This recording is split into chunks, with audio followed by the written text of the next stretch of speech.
Hi everyone, this is Mindy Eggen and welcome back to my channel. Today I have a card project to share with you that is showing some unique results that I got using 3D embossing folders and pigment inks.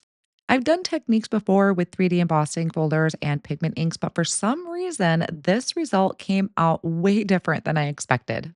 I will have all of the supplies that I'm using today listed down below in the video description and over on my blog. I'm going to start my card project with the A2 masks from Simon Says Stamp. I've used these many times. They are one of my favorite stencils because I love the clean border that it creates. So I picked out one of the sizes. I'm kind of calling this my medium size because there are some that are larger and smaller.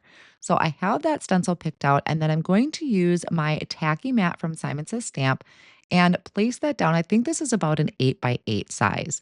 I placed down my white cardstock that is Hammermill cut to 4 1/4 by 5 1/2.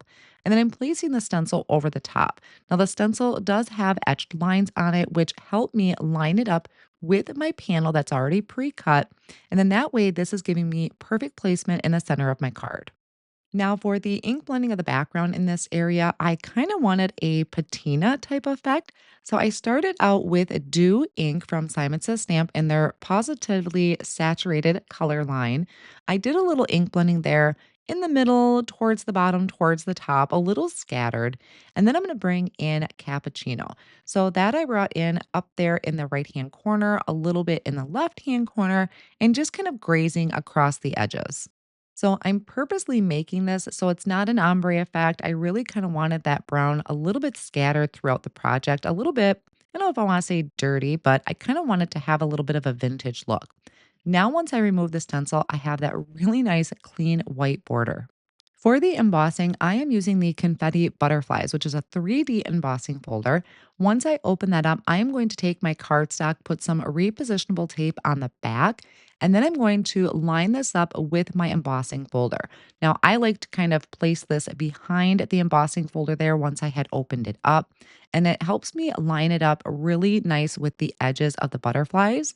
Then I can close the panel and I push down because I have that repositionable tape there so my cardstock stays in place. This is really helpful when I want to or possibly want to reapply ink to the embossing folder and run it through the machine again.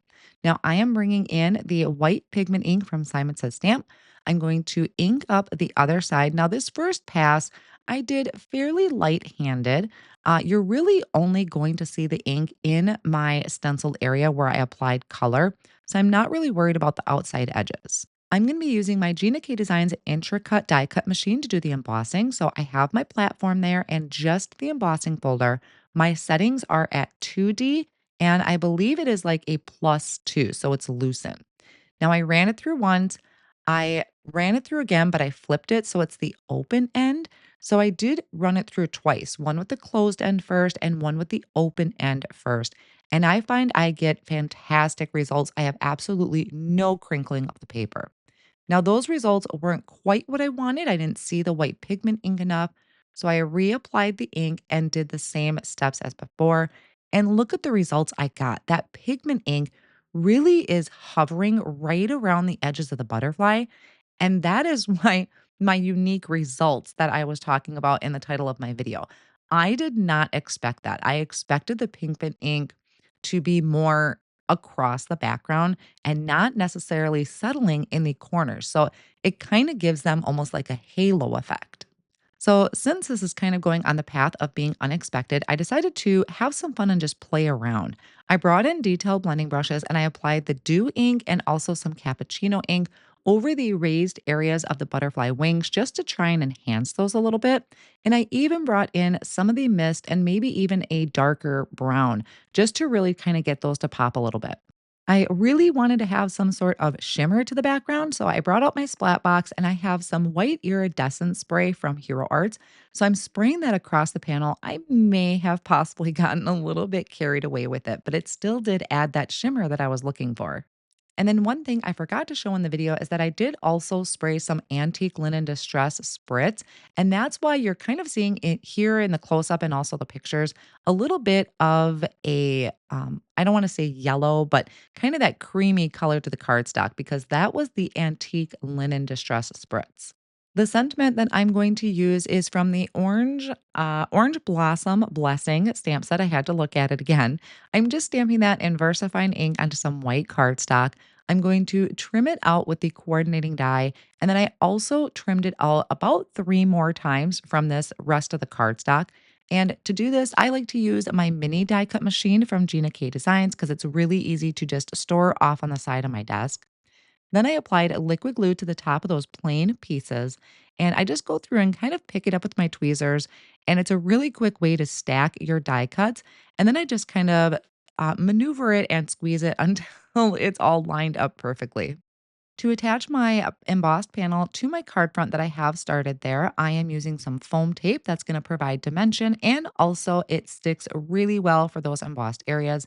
This is a side folding card base, but top folding will work as well. Then I added liquid glue to the back of my sentiment.